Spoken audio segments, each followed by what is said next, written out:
Good afternoon, everybody. Thank you very much for coming. This is, I've been looking forward to this for I was gone last week, but I knew this was the first thing I got to do when I got back to Washington, and I've been excited for it. And I want to say thank you all. Thank you all for participating, and thank you all of our virtual visitors who are with us here today, and look forward to having you join us as well. You know, it's we're going to spend a whole year celebrating 70th anniversary, you know, which is a good thing. And I must confess, I don't go back as far as Sid Seiler. I mean, I think he was born in a government billet. I'm not sure he's been around so long, but anyway. But I remember going to Korea, gosh, almost 40 years ago, and you know, it's like those stop frame videos, you know, where the camera takes a picture every day or something or other, and the flower opens up. And that's kind of how I think about when I was last in Korea. It's just astounding how it has changed in 40 years. It's breathtaking. You know, Seoul 40 years ago was kind of a gritty city. You know, the architecture was very pedestrian, and you know, it wasn't the glorious place that it is now. And it's, in many ways, it embodies the remarkable success of Korea these last 70 years, certainly the last 40 years. They've been it's really just spectacular to see how Korea has advanced. And you know, its strength, its cultural strength, its intellectual strength has been bigger for many years than its own imagination, really. I mean, Koreans haven't thought of themselves as a major power. You know, if you talk to most Koreans, you'd say, well, we're just kind of a vulnerable little country on the edge and we're falling behind. You know, that's kind of, You know, you're now the 10th largest economy in the world, you know, having accomplished this remarkable miracle. And it's time for Korea to think of itself in bigger ways. It has a much larger role to play in the world than it's just its own success. Its success is now guaranteed, but it has a much larger role to play, and I think we'll be exploring some of that today. I was talking to Chancellor Park. He's first time he's out of academia into government, and he becomes a chancellor. Huh?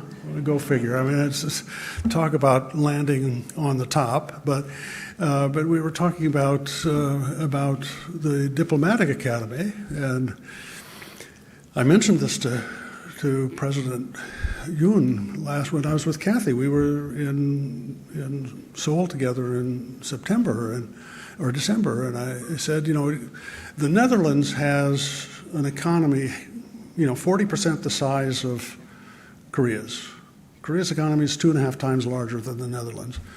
But the Netherlands has a foreign service 2.5 times larger than Korea. Okay, now, you know, that may have made sense when the only thing you worried about was North Korea, China, Japan, the United States. But you're now a global country. You're a global power. There needs to be a larger diplomatic presence. And the future for Korea is just it's unbounded. I mean, I was talking to a guy who was really big in the digital gaming world. I don't know a damn thing about digital gaming, you know. But he said, I go to Korea to figure out what the rest of the world will be doing in 2 to 3 years. Korea is on the cutting edge. You know, it has that dynamic culture that is just so ebullient. And we're now looking for that in political leadership on a global basis. And I hope that's what the future is for this remarkable country. My role here is ornamental, and I just want to say thank you all for coming, but especially I want to say thank you to Park Chol-hee. We've interacted for many, many years at academic conferences, and I always thought he was just an academic, you know. And here I find him in government and now leading the academy, and it's really splendid to have the opportunity to partner with you today. You've been a leader in many other ways. You're going to do that in government now. So with your warm applause, would you please welcome to the stage Chancellor Jung Pak.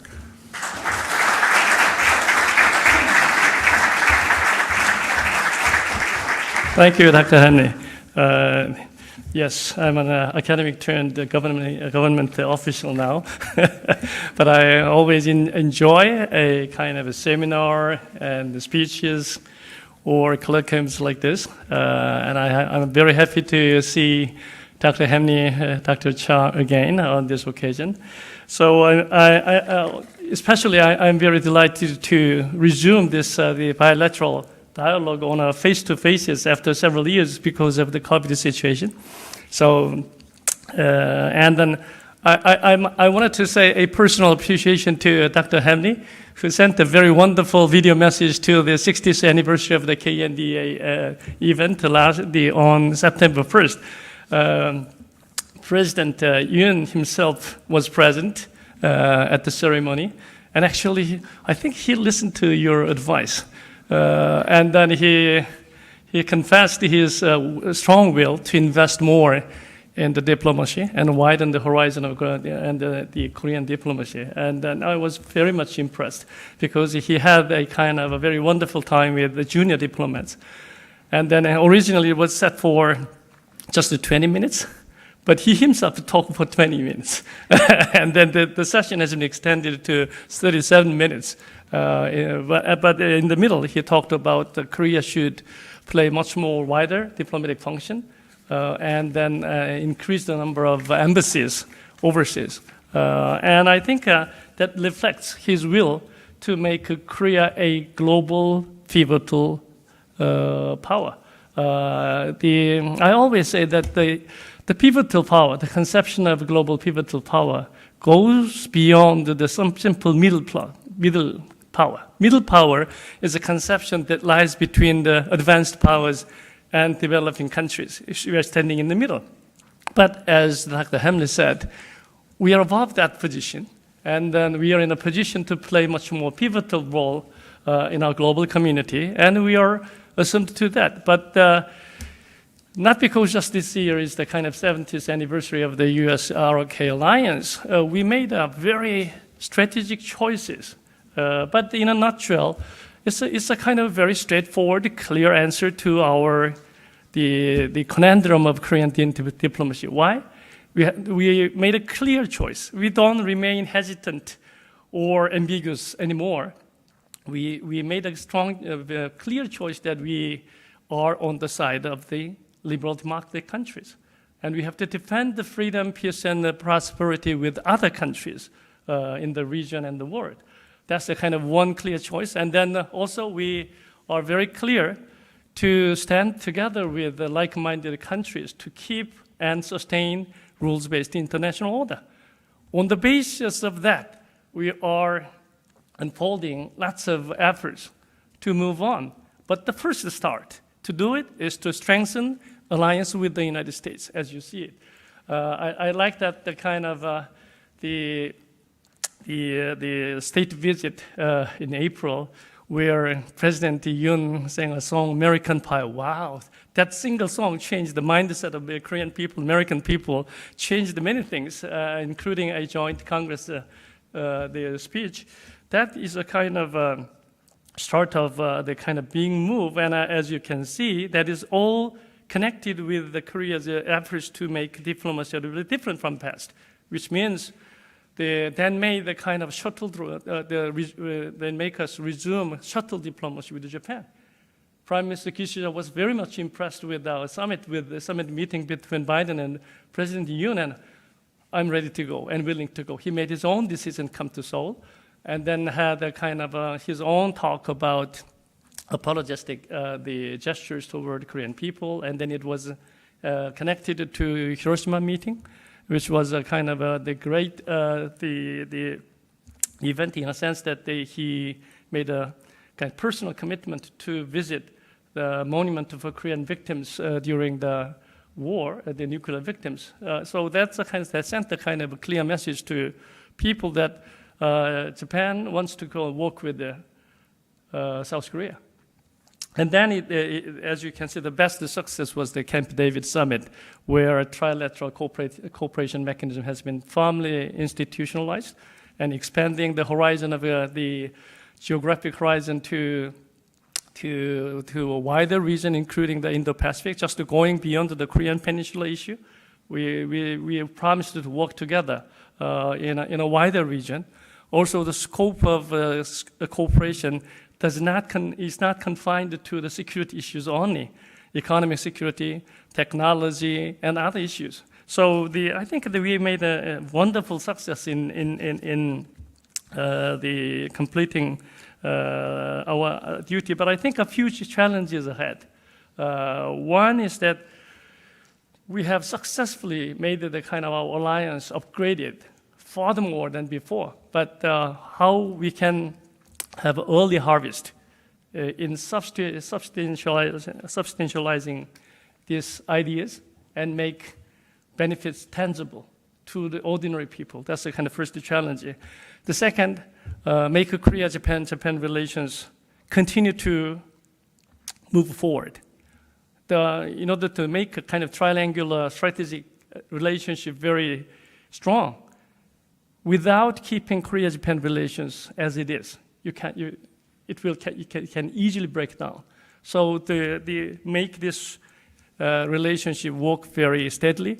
In order to do that, I think we have to remain very humble and modest in controversial and contentious issues, both sides.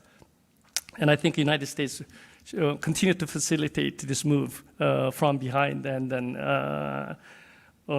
finally, I think we have to manage tensions with China much more smoothly and open the channels of communication and dialogue, and then try to bring China into diplomatic game rather than just confronting them. I think that's why the President Yoon just kind of mentioned the possibility of holding Korea, Japan, China summit this year, definitely. So I hope we can have a further success in coming years. Thank you.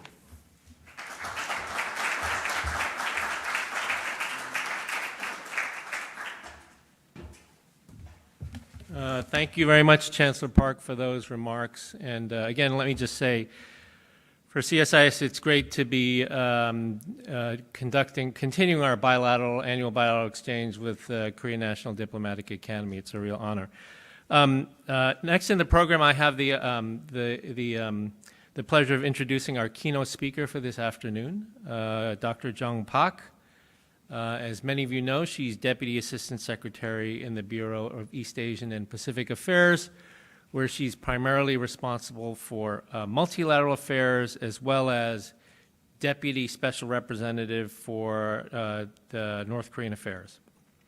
Prior to her time at State, she was here with us in Think Tank World at the Brookings Institution, where she was the Korea Chair, but was also working on East Asia and other international security issues.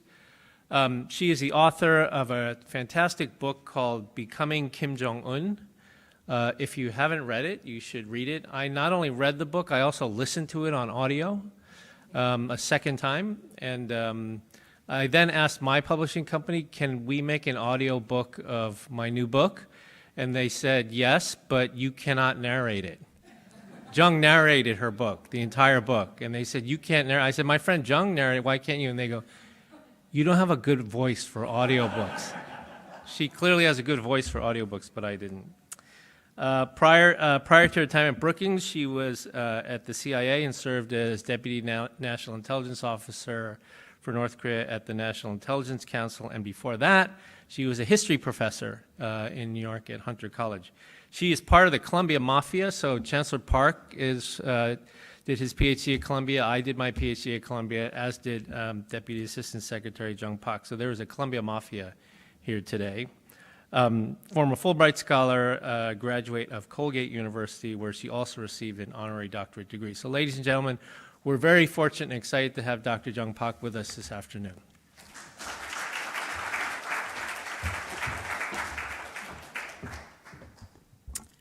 Victor, thank you so much for the kind introduction. And I'm also a little bit embarrassed today because, every time I leave my office, I have a bowl of pins, flag pins. And I noticed in the green room that Ambassador Stevens has her 70th anniversary pin on her. I know I have a bowl full of those back at the office. Ladies and gentlemen, distinguished guests, and esteemed online viewers, a very good afternoon to you all. Thanks to John Hamry and Victor Cha for inviting me, and great to see old friends. Chancellor Park, congratulations on this appointment. My name is Jung Pak. I work at the State Department, and it's my pleasure to be with you today to talk about issues that are so important to the United States and to the Republic of Korea. We have a lot to celebrate. In April, President Biden welcomed President Yoon to Washington for a state visit. While the visit may be most remembered on the internet for President Yoon's viral rendition of Don McLean's American Pie, the significance of the state visit was far greater. Among other achievements, our two countries reaffirmed our security partnership through the Washington Declaration, including the U.S. commitment to consult with the Republic of Korea in nuclear crises, the creation of a new bilateral mechanism for nuclear and strategic planning, regular strategic asset deployments to the region and strengthened training and exercises, and better integration of Republic of Korea conventional assets into U.S. strategic planning. President Yoon's April state visit was not his only Washington trip this year. Last month, President Biden hosted President Yoon and Japanese Prime Minister Kishida for a trilateral summit. This historic gathering, the first time that the president has used Camp David, jointly inaugurated a new era of trilateral partnership and reaffirmed that cooperation between the United States, Japan, and the Republic of Korea advances the security and prosperity of our people, the Indo-Pacific region, and the world. A quick aside here to do a little bit of math on the trilateral cooperation. Since the Biden-Harris administration came into office, we have had 3 trilateral leader-level meetings, 5 foreign minister and secretaries meetings, 13 defense leaders meetings, and 3 meetings of our national security advisors. That doesn't happen by accident. That happens with deliberation. It happens with intention. And we are extremely grateful for that cooperation from Japan and the Republic of Korea. What is clear from these strategic visits is this: the U.S. Republic of Korea relationship is of enduring consequence for both of our nations. Before we look forward, it is imperative to reflect on how far we have come in 70 years. As President Biden said when he welcomed President Yoon to the White House in April, the friendship between the United States and the Republic of Korea is, quote, an unbreakable bond, forged in bravery and the sacrifice of our people, sanctified by the blood of American and Korean troops who fought and defended liberty, end quote. In all, more than 36,000 U.S. soldiers lost their lives in that conflict, with many, many more South Koreans killed, leaving a country devastated by war. From the ashes of that war was born the Mutual Defense Treaty of 1953, designed to reinforce the notion that U.S. and Republic of Korea security was indivisible, that neither side would have to stand alone against an aggressor, and that the enormous cost that had been paid in lives lost must help establish a new relationship of peace and security. And in the ensuing 70 years, together we have held true to that mutual promise.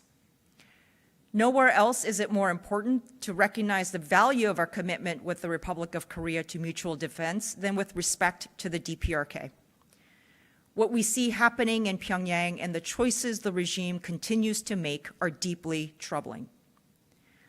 Sadly, we see a DPRK that has chosen to close itself off from the rest of the world for fear that foreign influence might undermine or jeopardize Kim Jong-un's sole grip on power. This closed model, the puckering up of international engagement, and sustained prioritization of military development has led to economic stagnation and suffering for the North Korean people. It has also put the DPRK into a desperate strategic corner, shrinking the number of the regime's previous supporters and intensifying its dependence on Russia and the People's Republic of China. Look no further than July, when the Russian Defense Minister Shoigu and the PRC Politburo member Lee stood beside Kim Jong-un as they celebrated UN Security Council resolution prohibited ballistic missile advancements being paraded through central Pyongyang. Such public support is backed by practical support, too. Moscow and Beijing have been shielding the DPRK from deserved condemnation at the UN Security Council for repeated and egregious violations of multiple UN Security Council resolutions following scores of ballistic missile tests and attempted space launches in unprecedented scale since the beginning of 2022. And I'm sure everyone is following the timely reports of an impending summit between President Putin and Kim Jong-un. This can only be seen as the next and maybe final step in a series of conversations between Russia and the DPRK to finalize a growing arms transfer relationship in which Russia receives significant quantities and multiple types of munitions from the DPRK for the Russian military to use against Ukraine. These potential deals could also include the provision of raw materials that would assist Russia's defense industrial base.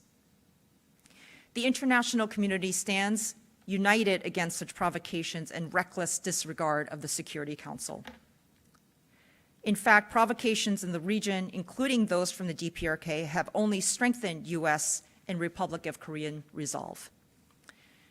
Despite the DPRK's aggressive posture, the United States has remained clear that we have no hostile intentions toward the DPRK.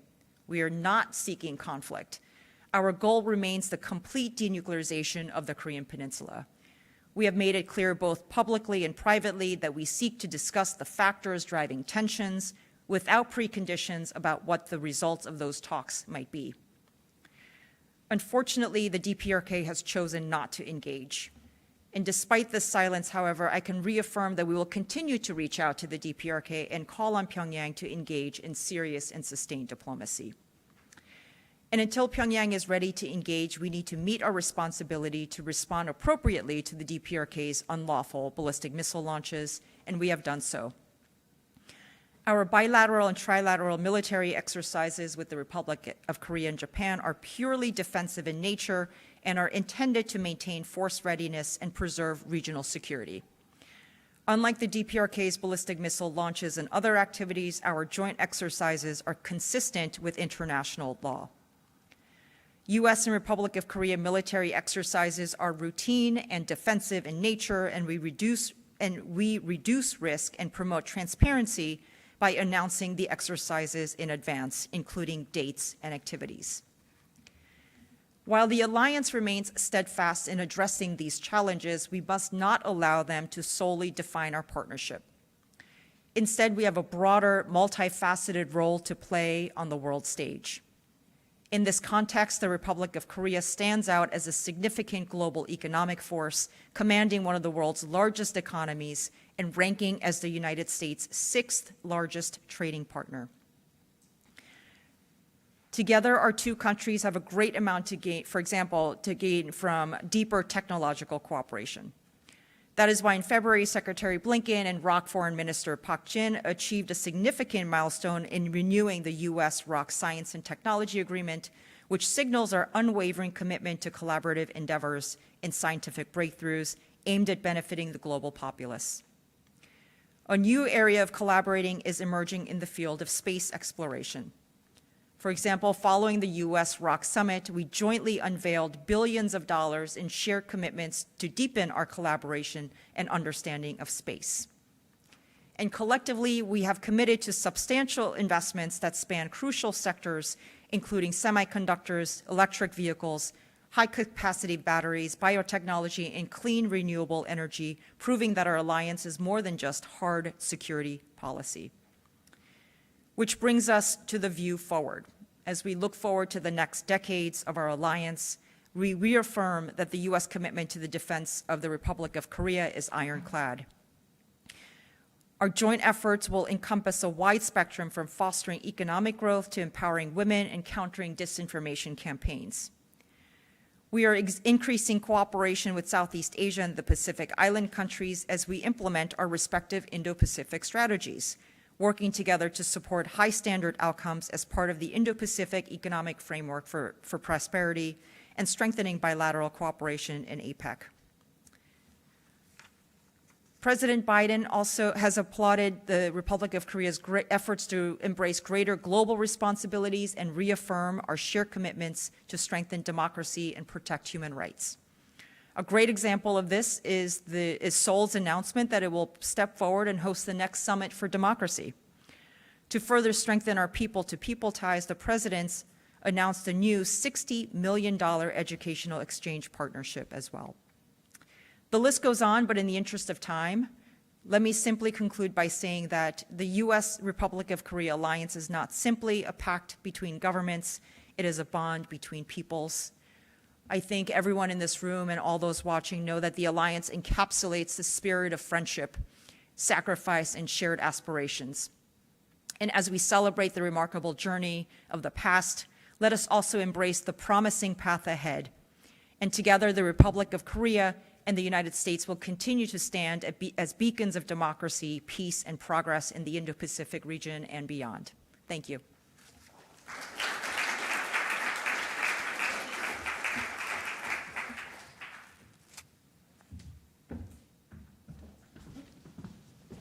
Well, thanks very much, Jung. So first, I will say that your diction is much better than mine, and just much more authoritative. So I understand that. I'm not going to hold it against my publisher anymore. But obviously, she has a very busy schedule, and she's agreed to take some time. So we have time for a brief discussion before she needs to get to her next appointment on her schedule. But really helpful remarks, and really sort of a very good context for the panel that follows. On the North Korea issue, I guess one of the questions I have is, how do you and Sung and others, how do you approach building support in response to these North Korean actions when the primary avenue we used to use, the UN Security Council, is effectively blocked now because of the lack of support from China and Russia? You noted a very important point in your comments that the Chinese and the Russians were there watching them parade all this stuff that was in violation of the resolutions that they had signed on to. So I guess, how do you approach that now? Thank you, Victor. That's a great question. And one of the tenets of the administration when President Biden came into office was that we were to focus on allies and partners. And I think you saw that with the bilateral in the bilateral context. You've seen that in the trilateral context. I've done the accounting for the public today. But it's also working with other countries. I think we're strongest when we're together with our allies and partners, and almost like-mindeds, because I think the more we explain the regional and global security threats that the DPRK poses, and I'm not just talking about the ballistic missiles or the nuclear weapons, but also the cyber-enabled activities and the malicious cyber activities that the DPRK undertakes. That is not just an issue for Korea, Japan, and the United States, but those actions do not discriminate. It hits and affects every country, regardless of how focused they are on the ballistic weapons and the nuclear weapons program. And so we have been doing a great deal of work on educating, consulting, discussing, and growing that chorus of voices and a collaborative community on this particular issue. So it's not simply messages to the DPRK about let's get together and talk, but there's a much broader agenda and scope to this work where you're going out either here in Washington or around the world talking to them about, well, I guess the cyber issue in particular is one that is quite menacing to everybody. Right, and I think you've seen in the reporting, and we've done a great deal of work on the cyber issue from the State Department side, along with our interagency colleagues. This is a huge revenue generator for the DPRK, and the revenue is fungible, and that is designed to support their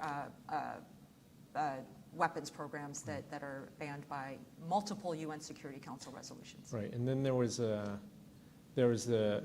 statement that was made, I guess, by the person on the NSC, Deputy National Security Advisor for Cyber on the NSC. Was it last year where the U.S.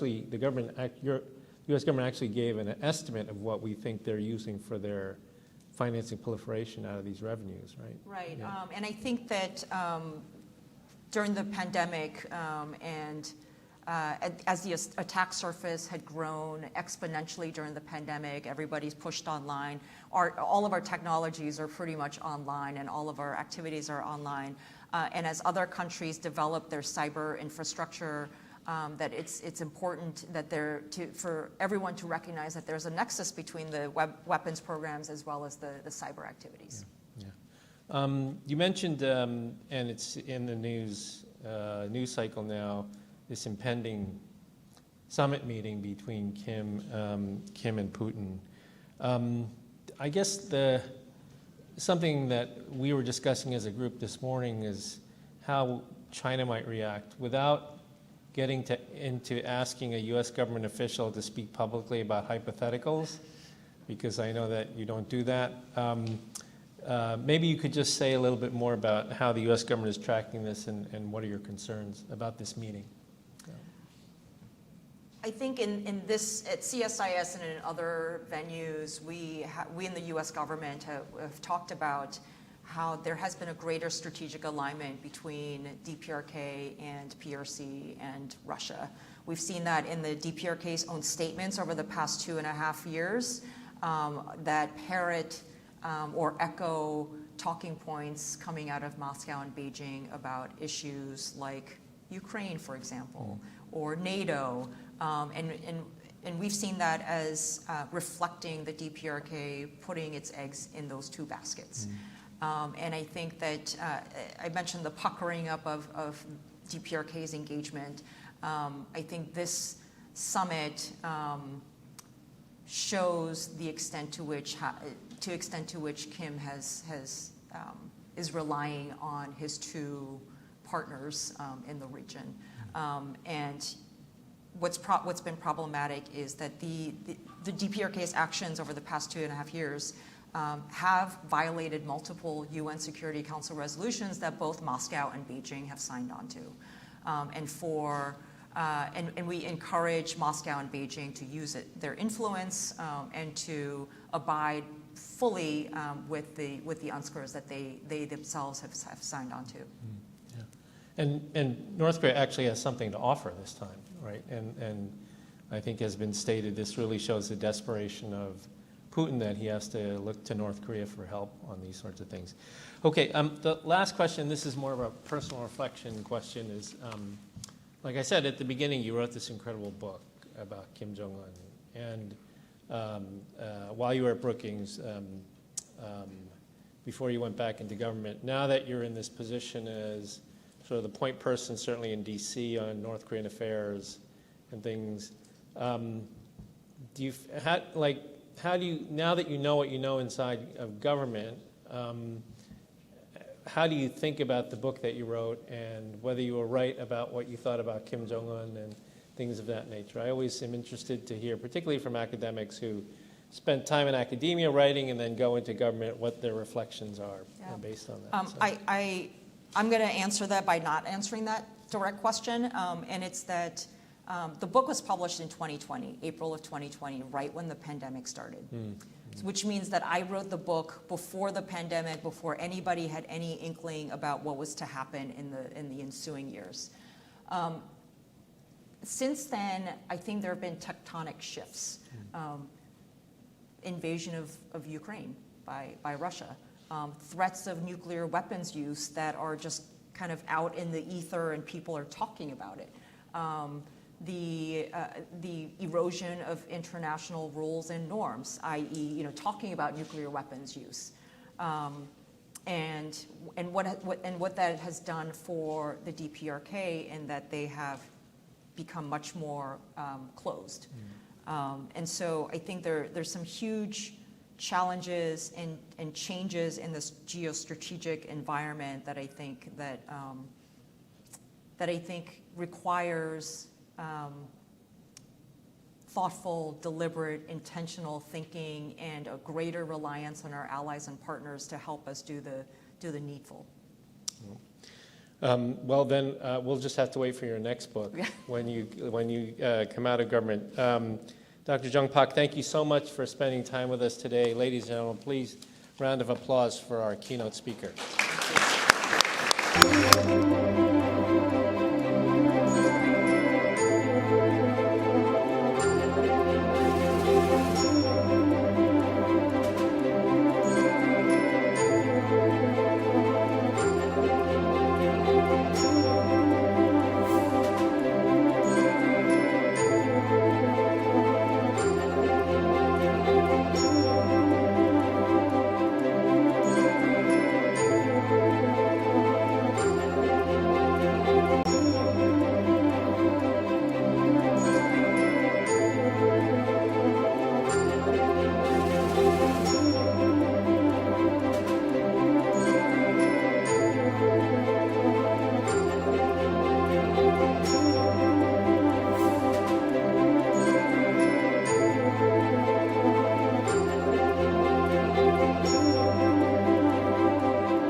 on?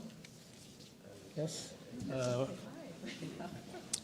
Okay, welcome to part 2 of the CSIS KNDA bilateral dialogue on the 70th anniversary of the Alliance. For both to our in-studio audience as well as our online audience.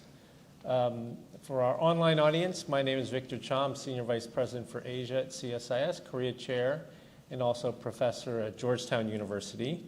We have a very distinguished panel of speakers to have a conversation about the 70th anniversary of the Alliance as well as other issues that Deputy Assistant Secretary Jung Pak spoke about. I will briefly introduce them since both time is limited and they're all people who need no introduction, frankly. So to my immediate right, Ambassador Kathleen Stevens. She was former U.S. Ambassador to the Republic of Korea from 2008 to 2011 and is presently President and CEO of the Korea Economic Institute of America, as well as, I think, Chair of the Board for the Korea Society, right? So, sitting next to Ambassador Stevens is Ambassador Shin-Gak-soo, former Republic of Korea Ambassador to Japan from 2011 to 2013.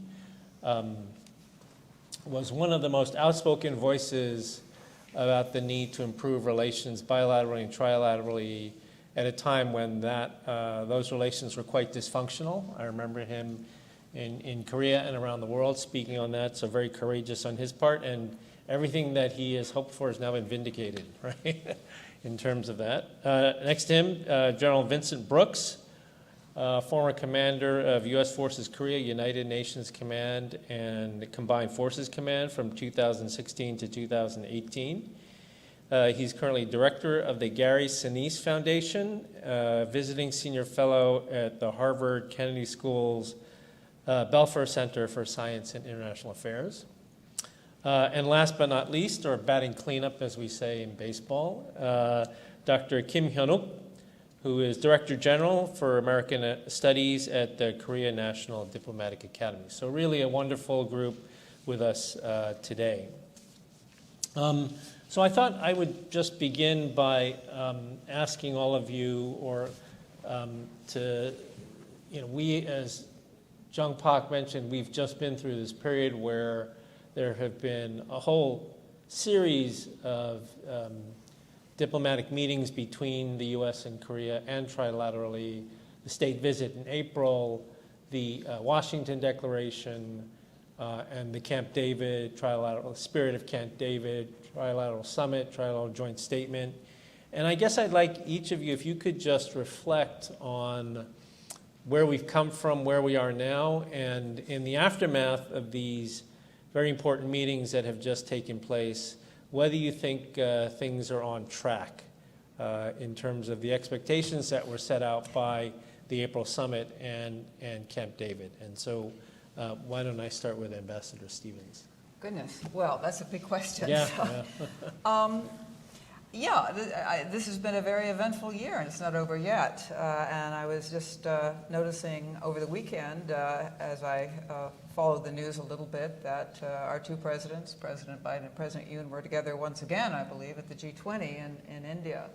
I mentioned the G20 because I think we'll get into some of the institutional weakening and strengthening, which I think is, I hope the strengthening part as well, part of the times that we're in. And the G20 is an organization that the Republic of Korea and the United States, I think, played a particularly important role. And you'll remember this from your time in the government over a decade ago at the start of the economic crisis of 2007, 2008.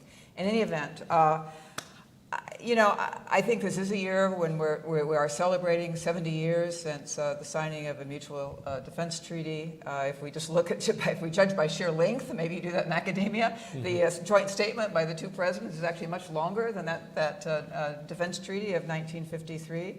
But more important, in a way, it's more comprehensive, but it builds on what's gone on for the last 70 years. So on the one hand, I'd say that this hasn't happened overnight. There is an extraordinary story, which of course is the story of South Korea's extraordinary modern rise and journey, which Dr. Hamre alluded to, but it's also the story with a lot of ups and downs in it in terms of the U.S.-Korea relationship. It is, I think, President Biden's emphasis on allies and partners, as well as President Yoon coming out of his election last year, really putting a priority on the relationship in the context of this geopolitical time we're in that has made this, I think, a moment of such promise as well as such challenge for each of our countries and for the relationship. So I think there's a lot of work to do. I think that's what we'll get into. We talked about it this morning and in this conversation this afternoon.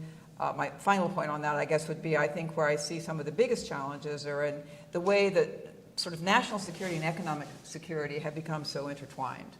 And I think we're all, whether you're in government or out of government, whichever side, kind of struggling with that, with the kind of institution building we need to do, with the kind of expertise that we need to develop to be able to work through those issues at a time when some of the rules of the past, whether it's the rule-based order or the rules by which we conducted our business, have really changed. So a lot of challenges, but I think we have a roadmap for going forward. Right. Ambassador Shin. Yeah, thank you. First of all, let me extend my thanks to KNDA and CSIS to give me a chance to attend this August gathering.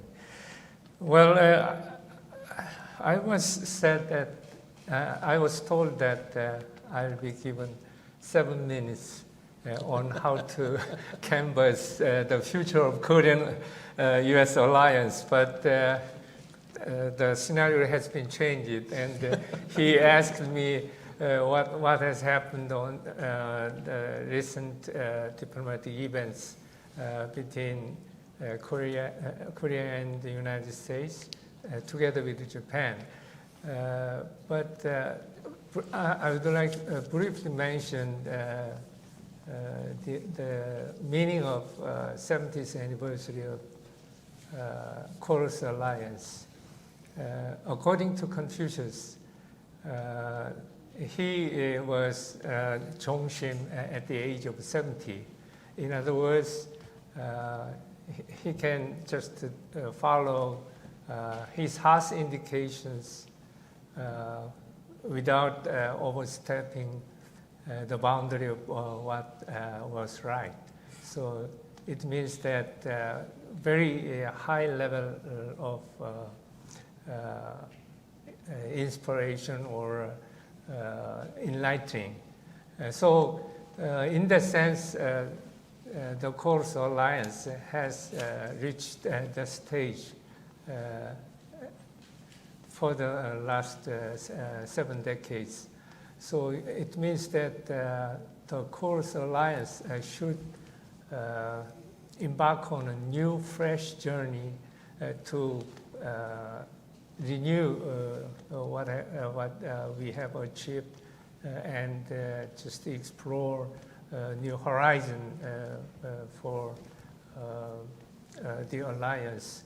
So in that sense, we have several challenges ahead. So I'm briefly just mentioning those challenges. The first and foremost challenge is how to address the perennial North Korean question, including denuclearization. As you know, North Korea has almost completed its nuclear and nuclear weapons and missile program, and the window of opportunity for denuclearizing North Korea is closing very fast, maybe within a short period of time, and we are confronted with de facto nuclear-armed North Korea. So we have to think about what we can do as allies to deter North Korea in an effective way. That means the Washington Declaration was quite welcoming and very advanced in enhancing extended deterrence against North Korea. But when the time comes for North Korea to complete its second strike capability to attack against U.S. mainland, then we have to think about more thoroughly what should be done to enhance the capability of extended deterrence in such a situation. And in that strategic calculus, we have to factor into several elements that are quite unique to North Korea. As you know, we have very shallow depths of, very shallow strategic depths on the Korean peninsula. For instance, North Korean missile can reach the metropolitan area of Seoul within 2 to 3 minutes. So just assume that the state of Delaware is like Paria state, and then state of Delaware is nuclear armed, and then threaten the city of Washington, D.C. So it's quite impending and quite threatening to the North Korean, to South Korean people. So U.S. is a continental country. South Korea is very, very small country, less than the size of Shandong province of China. So we have to seriously consider what should be done when North Korea has completed its nuclear weapons and missile program. So personally, I prefer to the deployment of tactical nuclear weapons at that stage, not now, but at the stage. Otherwise, if North Korea uses tactical nuclear weapons against South Korea, then the United States should exercise extended deterrence by using not tactical weapons, but strategic weapons, strategic nuclear weapons against Pyongyang. It's quite missing link, just on the escalation ladder of nuclear war between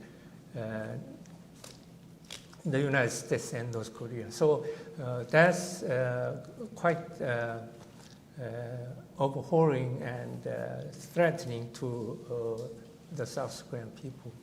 And the second task is how to handle rising China's aggressive foreign policy and defense policy. And in that sense, the Yoon administration has made great progress by shifting its axis of foreign policy from the west to the east. I mean, from China to the United States, and from north to south, from North Korea to Japan. Just in comparison with the position of the previous administration. So it has increased its weight and emphasis of foreign policy on the United States and Japan instead of North Korea and China. Of course, it doesn't mean South Korea will not manage its relations with Beijing. It will try to its relationship with Beijing on the basis of mutual respect and mutual interest. So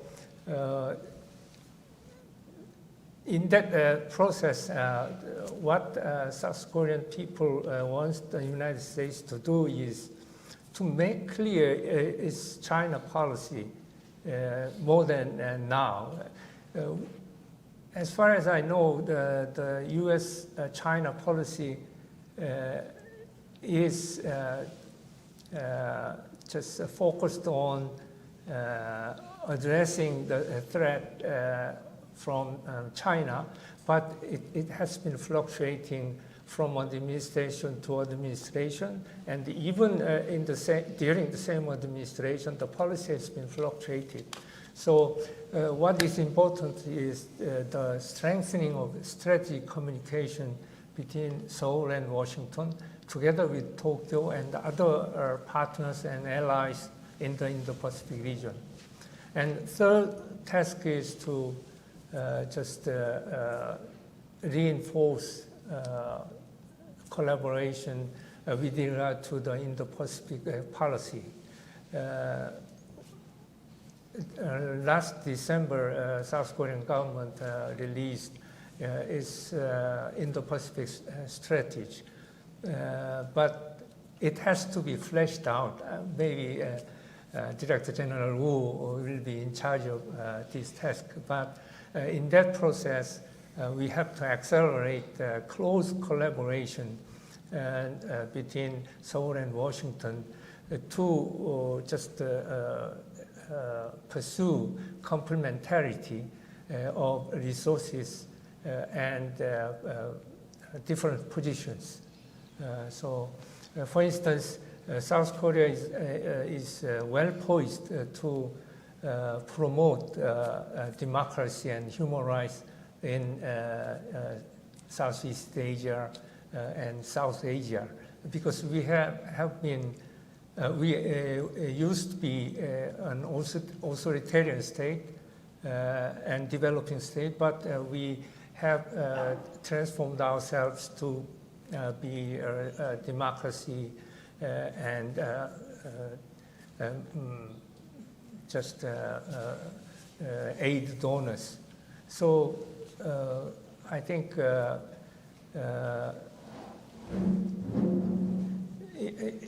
in Southeast Asia, countries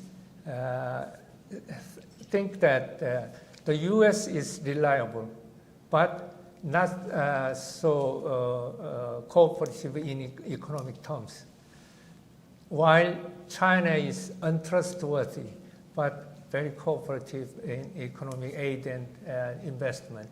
So South Korea, together with Japan, can complement the demerit or the shortage of the United States in Southeast Asia.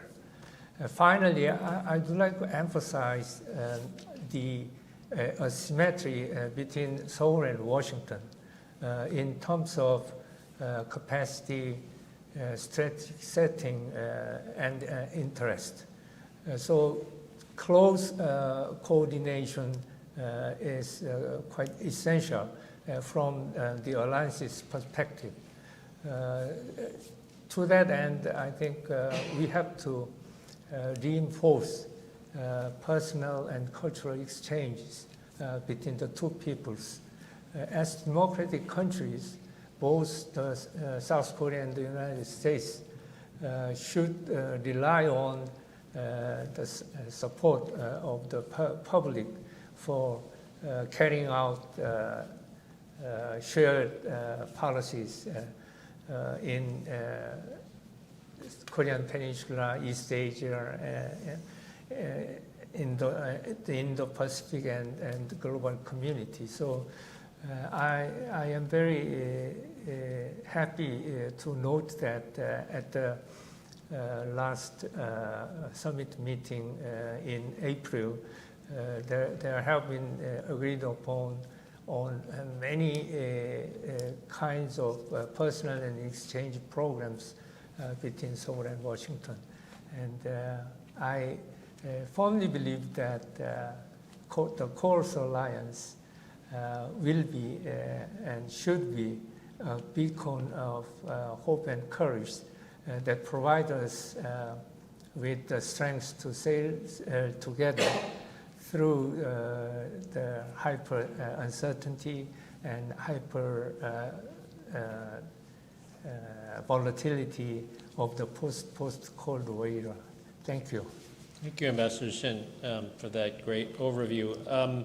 If I could go to General Brooks and Director General Kim, so your assessment of how things stand in the aftermath of the state visit, Camp David, and given both of your expertises, if you could even say a little bit more about how do you think we're doing on the extended deterrence piece, because that was such a big part of both the April summit as well as the Camp David summit. So, General Brooks, why don't we go to you? Well, thank you, Victor. It's always an honor to be at CSIS, and especially with such a panel as this. So thank you very much for the privilege of being able to join. You know, the first thing that comes to my mind is that leadership matters, and the direction chosen by the two presidents right now is a choice to be more closely aligned. Having had the privilege of serving 4 different presidents while I was assigned in Korea, there are always varying degrees of alignment, and there are varying pressures that affect those national leaders on where they go with policy. Do you go with what you believe is the bold course for the future, or do you go with what the popular sentiment drives you toward? And so I would say first that I've been very pleased to see the degree of alignment that is ongoing with the current administrations leading the alliance. Their willingness to push beyond popular sentiment is politically risky, but certainly is geopolitically necessary. And in my view, it's a good course for the future. This is an inflection point moment, and it will determine where the trajectory goes in the future. Now, the question is, can it be sustained? And my hope is that it can be, but again, leadership matters. So as leaders change in both of these administrations, as they go through electoral cycles in the next 3 to 5 years, that will determine where this alliance will go.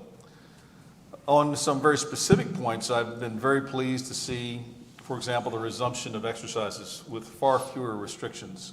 There were reasons why they were restricted at the time, particularly the last 8 or so months that I was in command in 2018, and then the years of 18, 19, and 20 after that.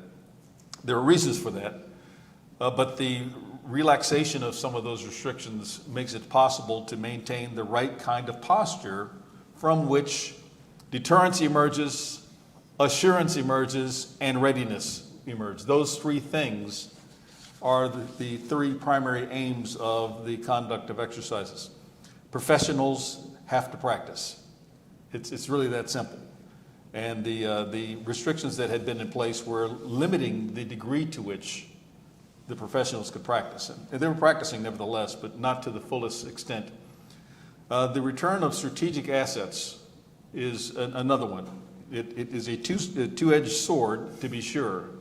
So having strategic assets like nuclear-capable bombers or ballistic missile submarines, what have you, coming back into the airspace, the waters, and the territory of the Republic of Korea sends a very strong message that the U.S. is present and that the U.S. is providing the reassurances that come from extended deterrence. And I'll drift into that here in just a moment.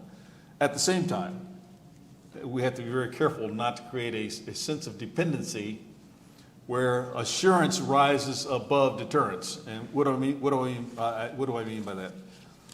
So the presence of a ballistic missile submarine causes hearts to flutter, whether you're concerned about it as a threat or whether you're concerned about whether the U.S. is committed. And there's a great excitement that comes with that, but it's not doing its mission while it's there. Its mission is to be able to respond from anywhere, and that's when it's doing its best work. So deterrence is highest when it's less visible. Assurance is highest when it's sitting in port. And those must be balanced. So while the door has been open to it, I do think that there's work to be done by the 2 administrations to maintain the right degree of balance between deterrence and assurance. It was certainly necessary, though, to your question about how are we doing with extended deterrence. The assurance part of it was declining. It was evident that the South Korean population didn't believe, and some other allies as well, didn't believe the United States had a credible extended deterrence umbrella. that it was sharing destiny with the countries that were living underneath of that protection. And now there seems to be an emphasis by the current U.S. administration to make it very clear that the U.S. is present, the U.S. is supportive. But I harken back to the point about balance. So as the work is done on extended deterrence improving, where I believe it is, it must also be appropriately balanced.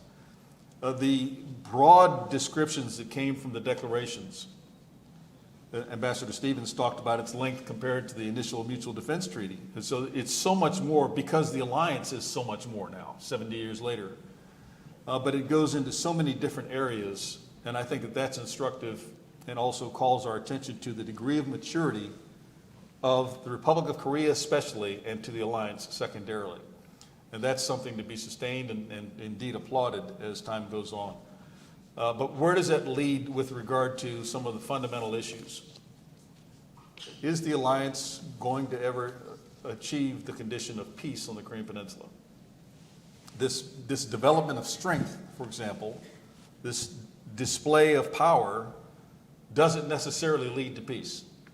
It can lead to a sustainment of the armistice, or it could even potentially drift into war, which is to be avoided. So how do you achieve that balance then of holding enough strength to have a strong position from which to pursue peace? And that's yet to be seen. Sadly, right now, North Korea is choosing that there is no such path. It will not be a conversation, and they're choosing to decline. But that can change. And North Korea really controls the pace of when there's going to be dialogue and when there's not. So the declaration leaving wide open the desire for dialogue with North Korea, I think, is a very important aspect of that. And we'll see where that goes. I would just offer those points and then certainly yield to my colleague here, Dr. Kim. Yeah, I thought that one of the interesting things that Jung said was that she, used the sort of standard talking about no preconditions, but it was interesting. She said no preconditions on meeting and also on the substance and the outcome of those talks, which I thought was more than we've heard in the past from the administration on this. Director General Kim, any of your thoughts on where we stand after the state visit, as well as Camp David, as well as anything else you'd like to comment on based on what you've heard? I was actually impressed by what three leaders at Camp David mentioned before they had summit meeting. President Biden mentioned that now it's an inflection point. And two of the leaders also mentioned that now it's the crisis, multiple crises, and crisis of international order. So I think that's why it's very important for South Korea and the U.S. to get together and think about what would be future roadmap for the cooperations. Because of a lot of crises, for example, war in Ukraine, and also North Korea to be more developed in its nuclear and missile systems, and also the rise of China, and also reformulation of global supply chain. All working as all important external crises and challenges for U.S. and South Korea. So I think General Brooks already mentioned pretty much about the NCG and extended deterrence. So I'll pretty much talk generally, including NCG issues. First, I think the values are becoming more and more important now. I mean, during the Cold War period, values and ideologies were very important reason for why we need alliances. But after the end of the Cold War, we don't talk much about values. We don't talk much about ideologies. And now suddenly we're beginning to talk about values, because values become more important, because there are a lot of actors that tries to change the status quo, that try to change the liberal international orders, which are becoming big challenges to countries like the U.S. and Japan and South Korea, all democratic states. I think the reason why values are important is that values are not just vague terms. It's just very important concrete terms. I mean, values have been building up constitutional systems and political and economic systems of one society, and values the ones that have, concretized one specific country's foreign policies. For example, the value of liberty of the United States were the ones that has become the origin of the current liberal international order. And the liberal international order is the one that has benefited a lot of economic interest to countries.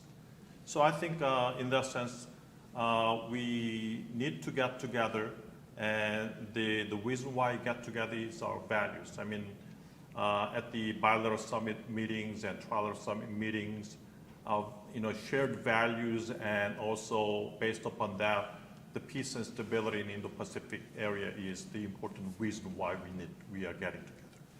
The second thing we have to think about is then the Biden government is making coalitions with like-minded countries, and there are crises.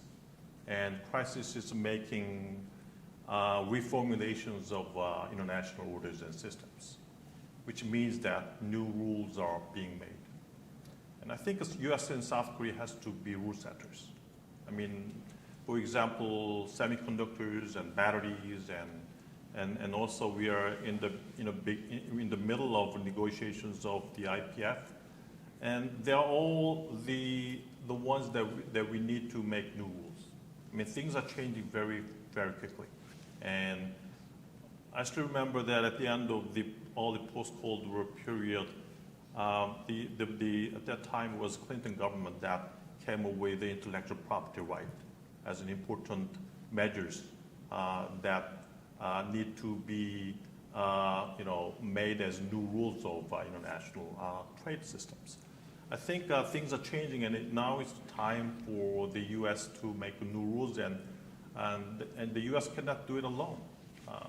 U.S. needs partners, and South Korea, I think, is the right country to make and set rules together with the United States. And thirdly, as General Brooks already mentioned very well, I think NCG at the summit meeting in April was such a big achievement. I mean, in bilateral alliances, this is the first time,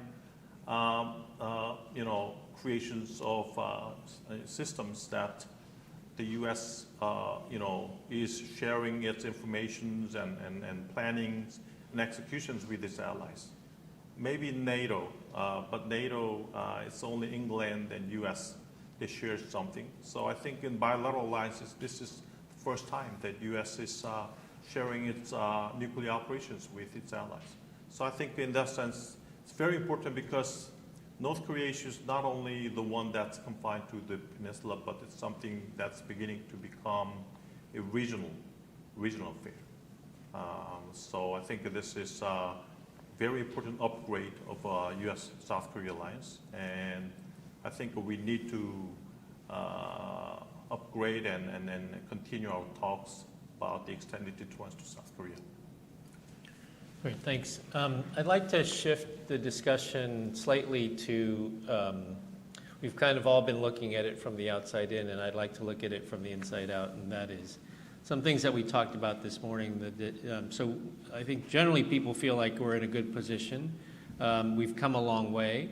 There certainly are challenges ahead, but overall, I think we'd all give it pretty good grades where we stand now. And the question that I want to ask is, how sustainable is this? I think Ambassador Shin mentioned this as well. And I'm going to ask each of you a different question. So for starting in reverse order, Director General Kim, so here I guess the question for you is, there's been a lot of work on extended deterrence. I really like Vince's juxtaposition of, assurance has to be visible, but deterrence from a military perspective has to be invisible. What is your sense of the South Korean public's reaction to all of this, and whether the U.S. is hitting the mark in terms of reassurance of the South Korean public? I'd love to get your views on that. I think we talked in the morning about the denuclearization policy. Maybe that's something that we will continue in the near future, the common policy towards North Korea. But we also have to remember that the reality is that South Korean public began to perceive North Korea as a nuclear possessing state. And I think that was an important tipping point that changed the perceptions of South Korean public towards North Korea. And when do you think that happened? Around when? I think sometime 2021, 22, North Korea, released its nuclear, enactment, in which it clarified and specified 5 situations in which North Korea will use nuclear weapons preemptively. And also it developed a lot of weapon systems, a lot of missile systems, which is not easy to catch by missile defense systems.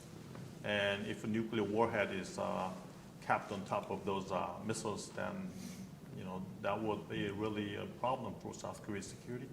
So I think in these kinds of situations change and North Korea, crossing the tipping point, I think South Korean people began to worry about, Korean situations, security situations. What Korean people think is that now the nuclear parity is broken. North Korea is nuclear and South Korea is non-nuclear, and that should be rectified for the security of South Korean people. And I understand that, in theory and also in military strategical mindset, as General Brooks mentioned, deterrence is more important than assurance. I mean, how we get ready in our deterrence capabilities vis-a-vis North Korea is more important than assuring allies. But, the reason why it's important, assurance is important, is that becomes a big political issue between U.S. and South Korea. And that should be, definitely remedied. And the second reason why that becomes a problem is that now the South Korea and U.S. is now perceiving North Korea differently. The U.S. is, having the same policies. But as I mentioned, South Korea is beginning to perceive differently about North Korea. There is having a gap between two countries' policies and perception towards North Korea. And I think in that sense, NCG was a very important achievement. NCG has bridged the gaps between two countries over North Korea. But I think there needs to be continuous talks and developments because North Korea, I think, will continue their weapon systems, which I think is targeting to decoupling South Korea and the United States. General Brooks, again, you talked about this trying to maintain this balance between reassurance and and deterrence. How, as former commander, when you look at what's being done now, do you feel like, well, I guess 2 questions. One, is the balance the way you'd like to see it? And 2, is there anything else that you think that we, the U.S., should be doing, in particular with regard to the deterrence part? I think there is more of a balance between assurance and deterrence than there was when you're entirely invisible. Even if deterrence is very high, assurance is so low that you now have the political issue that can emerge within the alliance and within each society. So the elevation of that visibility has helped. The question is, how do we go forward from here? Is it reinforced by national level leadership that says we believe that there is capability to protect us 24 hours a day, 7 days a week, 365 days a year? We believe this. The promise has been made. We've discussed this at the Nuclear Consultation Group. We've discussed this at the Extended Deterrence Strategy and Consultation Working Group. We've discussed it at the Korea Integrated Defense Dialogue. All these mechanisms for bilateral discussion about the actual posture should also generate assurance And that assurance must then be echoed back out by the political leaders in both countries, that we believe that it's there, that there is a shared destiny, and that there are options to not only deter, but to respond if need be. That's what's not yet at the level it should be. The echo back out from those who are given the internal discussions, the access, the tours inside of the submarine, their descriptions of assurance need to be elevated. Not the showing of force, not the presentation of these strategic assets, but the commentary by those who have witnessed that the extended deterrence umbrella is real and it's present every single day. I think that's what's missing, and it has a way to go. It has to be sustained, so the dialogue through each of these mechanisms must continue, so that there can be a belief, a true belief that's founded on reality, not on fantasy. This is important not only for the Korea-U.S. alliance, but for the relationship the United States has with all of its allies. Because there are many who are under the extended deterrence umbrella, the protections, the guarantees by the United States. And a lack of confidence in one can contaminate the opinions of others. Similarly, an increase in confidence and expressions of confidence can inspire confidence in others as well. I believe that dialogue is now an important part of this.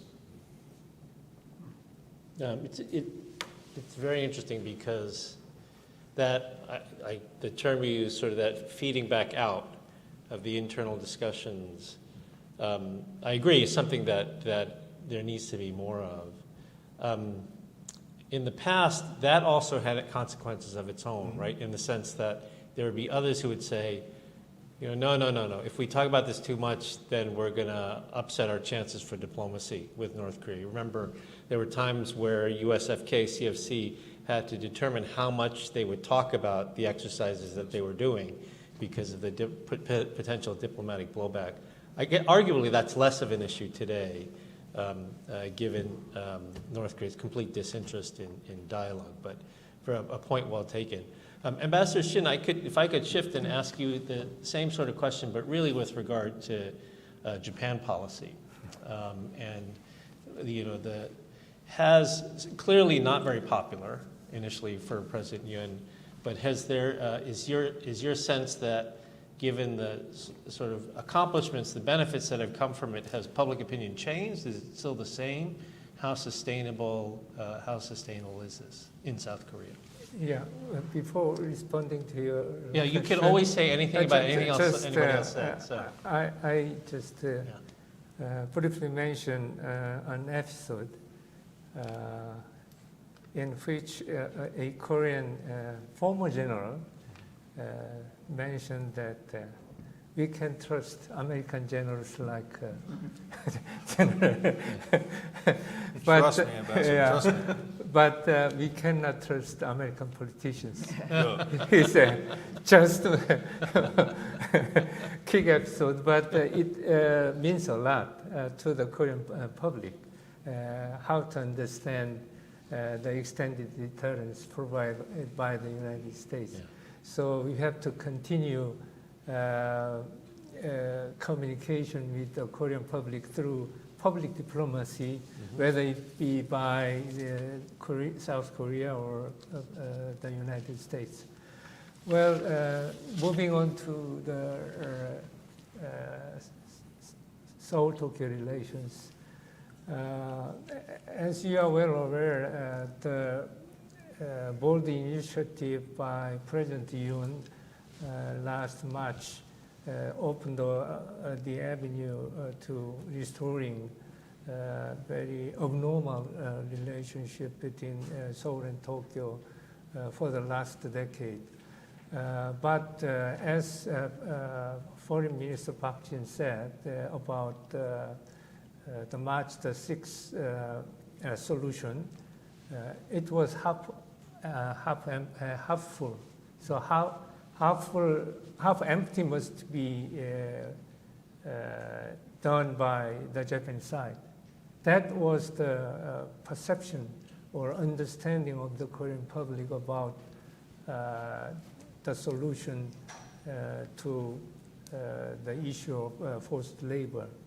But of course, Prime Minister Kishida and his administration tried their best to meet the wishes of the Korean public. But generally speaking, the response from the Japanese government falls short of the general expectation by the Korean public.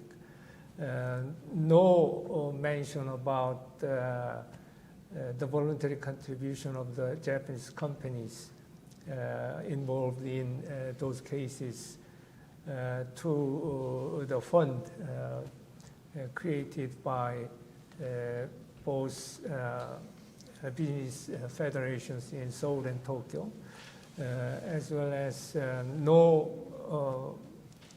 clear apology about the victims of forced labor. So we have to fill up the remaining half by the efforts of the Japanese government and companies involved in these cases. And another impediment or another bottleneck to this issue is that the solution of March the 6th just covered a tiny portion of the whole group of plaintiffs who just sued the Japanese companies in the Korean courts. Roughly 1,080 cases, plaintiffs are awaiting the ruling of the Korean court. So to resolve those entire cases, it requires almost 70 or 80 billion won, roughly saying 660 million US dollars. But it has to be filled up by Korean companies, which have used compensation money through the compensation agreement in 1965. So there are only 16 Korean companies which used claims payment in 1965. The largest one is POSCO, and POSCO already contributed 10 billion won, and out of them, this time the foundation just used 4 billion won for only 15 plaintiffs who won the case at the Supreme Court. So I think to resolve this issue, we need a special law just covering this case and overcoming the ruling by the Supreme Court, because the ruling of the Supreme Court just contradicts with the main thrust of the claims agreement in 1965. So how to compromise these two conflicting legal positions of the two governments, that can be done by special enactment. It was done in early 1970s once, and the second time in 2007. So maybe the third special enactment will be necessary to complete the whole process of compensating or just making up for the money just judged by the Korean court. And there are other pest-related issues remaining. For instance, the so-called comfort women issue should be addressed together And I think the history book issue and the perception or history teaching issues are also a source of friction between the two countries in the future. So the whole process of historical reconciliation should be done together with just addressing the pending cases, such as the issue of forced labor as well as the comfort of women issue together. Thanks. Professor Stevens, I'd love to get your thoughts on what you've heard thus far in terms of on both domestic opinion on how we're doing in terms of reassurance, but also on the Japan issue, and anything else that you'd like to respond to. You know, listening to the conversation both this morning and now about deterrence and assurance made me think, since we're taking this historical view of the 70 years since the Mutual Defense Treaty, I mean, the Mutual Defense Treaty is the first example of, well, maybe the second example, but the first example of in starting the alliance of an attempt to reassure South Korea. And it was something that the history books say Syngman Rhee insisted upon because he didn't want to sign the armistice. And he wasn't sure that some kind of multilateral vague commitment was going to be sufficient to deter North Korea from trying again. So, and over the course of 70 years, and I won't go through a lot, but just sitting here, I could think of a number. I mean, you have the U.S. Defeat and withdrawal from Vietnam and the Nixon Doctrine. You have Jimmy Carter as a candidate promising he's going to withdraw all the U.S. troops. You have Donald Trump. You have a lot of things in between. So the issue of assurance and reassurance is something that is within the larger context, and now we're looking at a nuclear-armed North Korea, which has said explicitly that it would consider using its nuclear weapons against its brothers and sisters in South Korea. So I agree with you. It's not really even a kind of there's a technical element and a military element to it, but it's a political question and one that I think we are trying to address, but needs continual attention. I want to say something. We were talking over lunch a little bit about the values question, and again, looking more from the inside out. I mean, one, as an American who spent most of her adult life living overseas in other places and now living back in the United States, I agree with President Biden. I think, and Jake Sullivan says this sometimes when he says our biggest national security challenge is here at home. And we talk a lot about strengthening institutions, but strengthening our own institutions, our own attractiveness and compelling story to the world, to our allies and partners and those beyond. And that's where I think South Korea is a very compelling story, but also faces its own challenges. And I'm not going to comment on South Korea's domestic politics, but I am going to say for both of us, I think it's very significant that South Korea is hosting a democracy summit next year, that South Korea is having a general election next year, that we're having a presidential election. And in both our countries, we have a lot to be proud of. We have a lot to worry about, too. But when it comes to values and what I think, how that really undergirds our relationship in a very serious way, and not just kind of rhetorically and something that politicians say, is because I see myself, if I can be a little person, how the relationship has become so much more resilient, organic, sweeping, capable over the years. I first lived in Korea almost 50 years ago. As a Peace Corps volunteer, and our shared values. I mean, we pay lip service to them, but our shared value was anti-communism. I taught a lot of little boys in school who had "destroy communism" 멸공 on their, and that's what they said to me when they greeted me every morning. It was a shared value. But when it came to the shared values of human rights and democracy, it was actually a big source of tension within our relationship. I was living in Korea again in 1987 when South Korea amended its constitution, the constitution it still has today. And I saw a direct election of the president. And it seemed to go almost overnight from a place, if you got together in a room with this many people, there's not that many people for you on the other line, but a small group of people, there'd be tear gas and arrests. And suddenly, a couple of months later, I was in a South Korea where there were literally hundreds of thousands of people gathering to listen to political candidates and voting. And I know there's a lot, and Koreans are, as we are in America, probably the most critical of their own political shortcomings. But I've seen in South Korea every 5 years that happen.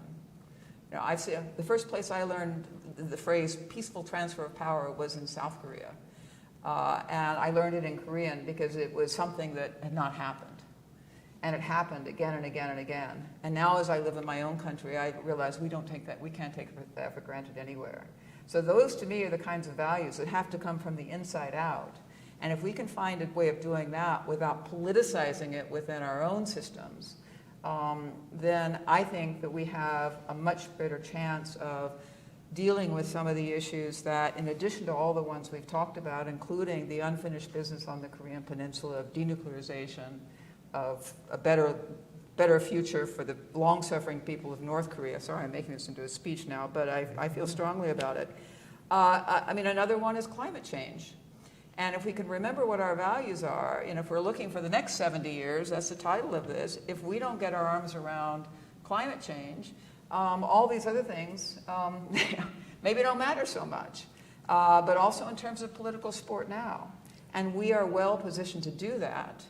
It really saddens me that the IRA has become kind of indelibly associated. It's gotten better in South Korea with Hyundai and electric vehicles. Those are very, very important, and the energy transition is something we have to work together on. But the IRA is about climate change. Yes, but it's only the beginning.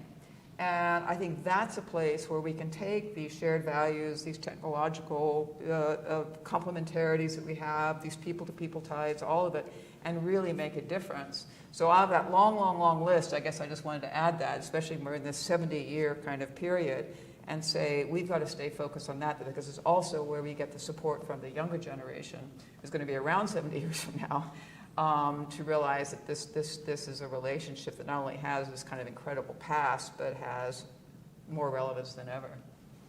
Terrific. Really a terrific discussion. Unfortunately, we're at the end of time in terms of the program. I'd like to give the audience a chance to ask at least one or maybe two questions. Okay, so we'll take these two questions. So in the back, this gentleman right, this gentleman right here. Yes. Thank you very much. My name is Sato, visiting fellow at the Japan Chair, and thank you very much for this is very informative and interesting panel held by Korean Chair. One question is that regarding the relationship with Japan, as Dr. Chad said that. Actually, this is a dramatic change and a dramatic achievement at the Camp David. This is mainly because of the strong leadership by the President Jung, actually. But according to some newspapers, said that some discussion and some criticism in the domestically has been happened. So I would like to know that your views point that the strong leadership and the strong that the President Yoon's that position will sustainable or not. Thank you very much. All right, thank you. And yes, here. Do you want to go to? There's a mic there in the back. I don't know if we have a roving mic. So on that question. I think we should ask either Ambassador or Director Kim. So, okay, next question. One bomb that sits on the highway for the foreseeable future is Dakdo Takashima. And so far the United States has chickened out on that. I wonder if perhaps there is some role for the United States to try and hammer away at that festering sore, or whether we remain laissez-faire for the rest of the century. Great. Okay, so two questions, and they're perfectly balanced. We can ask the Korean side to answer the first question, and then we can ask either Vince or Kathy or both to answer the offer opinion on the second question. So, Ambassador Shin? Yeah. Thank you for the question about the gap between the Korean government and the Korean public about history-related issues.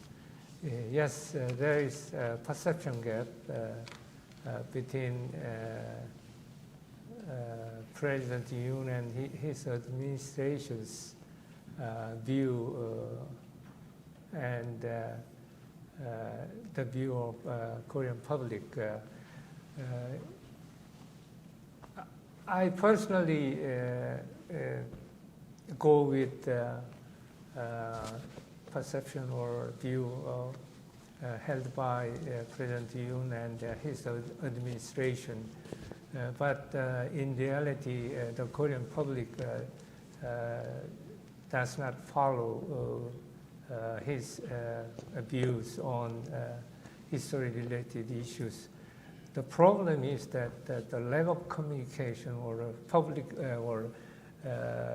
public diplomacy from the government toward the Korean public. There was not enough time to persuade the Korean public to what President Yoon and his government intend to do in relation to the improvement of Seoul-Tokyo relations. I think what the Yoon government is doing well in the area of foreign policy and defense policy, but generally speaking, the Yoon government has some lack in fully explaining his policies to the Korean public and then getting understanding from the public. So I think the Korean government needs more strenuous efforts to persuade the Korean public about why we need this kind of rapprochement with Tokyo to handle the strategic, just improving the strategic environment of Korea. Because without the improvement of Korea-Japan relations, we cannot just carry out the overall thrust of the Yoon government's foreign policy, because Japan's role is very important for Seoul or South Korea just carrying out its foreign policy. For instance, during the last decade in which our relations were soured, there was discord between Seoul and Tokyo just regarding how to approach the issues related to both countries with Washington. So there is, the three countries were not on the same page about how to handle North Korea and how to implement Indo-Pacific strategy and etc. So President Yoon made a strategic decision to improve relations, even though he knew that it might cause some tactical loss by losing his popularity rate in Korean domestic politics. He did it, and he got the result because he succeeded in cementing the trilateral cooperation framework, as well as improving Seoul-Tokyo relations. But in domestic political terms, he lost a lot, I think, especially ahead of the forthcoming April general election next year. So in the sense, there is a need for the Korean government to accelerate to just change the perception of the Korean public about the need for improving Seoul-Tokyo ties. Thank you. Hyunwook, do you want to say anything on? You want to? Okay, so so on Tokto Takeshima, I mean, I think the United States recognizes Korea's Korea holds Tokto, but they punt on the naming it, right? We have a different name. Does anybody want to take this one on? Well, I mean, to me, the issue, I think the U.S. acknowledges that the Republic of Korea has possession of Tokto Takeshima and doesn't see that changing. Or it's not. To me, whether it's the issue of Tokto Takeshima or of what you call the body of water to the east of the Korean peninsula, to me, these are kind of more symptoms than causes of, and within the context of better Republic of Korea, Japan relations, I think these can be lived with and dealt with. I think it's giving me a chance to say, I do think, and sometimes it may sound a very popular word right now, that a process of, I don't know if I would include this in the process of reconciliation, but even in a forward-looking relationship, there has to be, and we see this in our country too, there has to be a sense that we're going to have a process of understanding and reconciling and coming to terms in some ways with the past. That takes a long time, but it's needed everywhere. I've seen it in Northern Ireland, the Balkans, the United States. Yeah. That process needs to happen. And I think the U.S. as a friend, partner, ally of both countries can try to offer, what support it can. But I see it in that context. Well, I think one important critical juncture in Japan-Korea relations was the Supreme Court decision several years ago about the forced labor issues. I think that decision made the issue irreversible. So I think before that decision, the issue was negotiable, but after that it became, non-negotiable issue. So I think in these situations, I think someone needs to take a political decision, and I think in that sense, if we want to go for restoration of two countries' relations, that needs a very significant political decisions, and that was made by President Yoon, I think. I mean, whether it should be Japanese leader or Korean leader, and I think that momentum, led three countries to have a summit meeting in Camp David. So I think that was a very difficult task, but we came here. So I think maybe we need to continue our talk and dialogue with Japanese partners. Maybe they would not try. They would not be willing to move. But I think there should be ongoing talk. This should be something that can happen again if there is a political changes in South Korea. Okay, thanks. Got a 1-2 finger. Yes. On Tokto Takeshima Lian-Court rocks. I certainly agree with Ambassador Stevens about the larger context. So this has to do with the trilateral relationship and especially the bilateral relationship between Republic of Korea and Japan. But it's not limited to that. So Russia and China both are well aware of the fact that it's a sensitive point and both seek to exploit that from time to time to weaken the alliance system, whether it's circumnavigating or flying aircraft around those to cause a reaction by the two countries that have claimed ownership.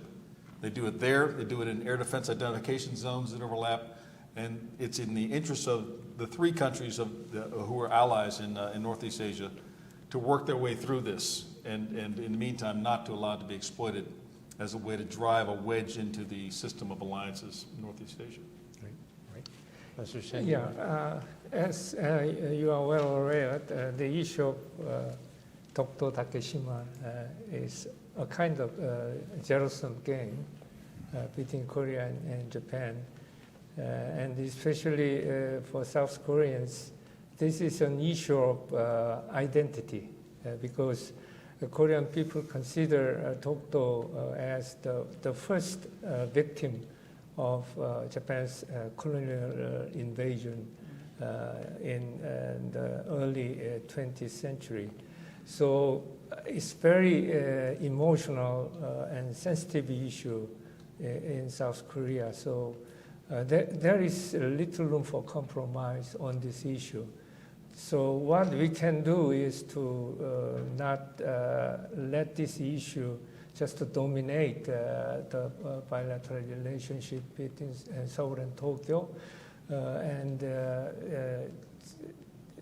in that context, we I would like to stress the importance of early harvest mentioned by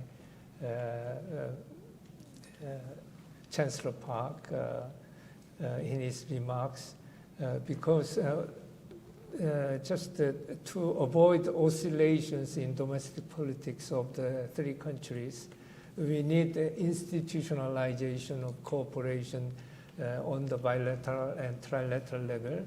But in addition to that, we need to just make every effort to get early harvest of cooperation between South Korea and the United States, and South Korea, United States, and Japan. So just to let the people know how much we can achieve through the Chorus Alliance as well as the trilateral cooperation mechanism. Thank you. Thank you. So very interesting discussion. We both were at sort of the high conceptual level and also got into some of the details, both on extended deterrence and some of these issues in Korea-Japan relations. Ladies and gentlemen, please, a round of applause for our distinguished panel.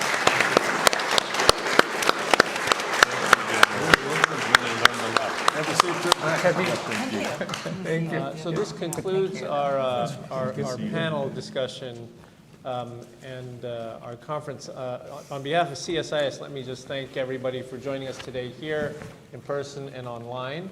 I want to thank the Korean National Diplomatic Academy, Chancellor Park, for bringing your very distinguished delegation to DC to meet with us.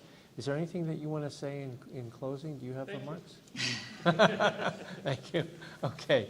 And again, thanks to the audience and thanks to our panelists and Deputy Assistant Secretary Park. Again, thank you very much.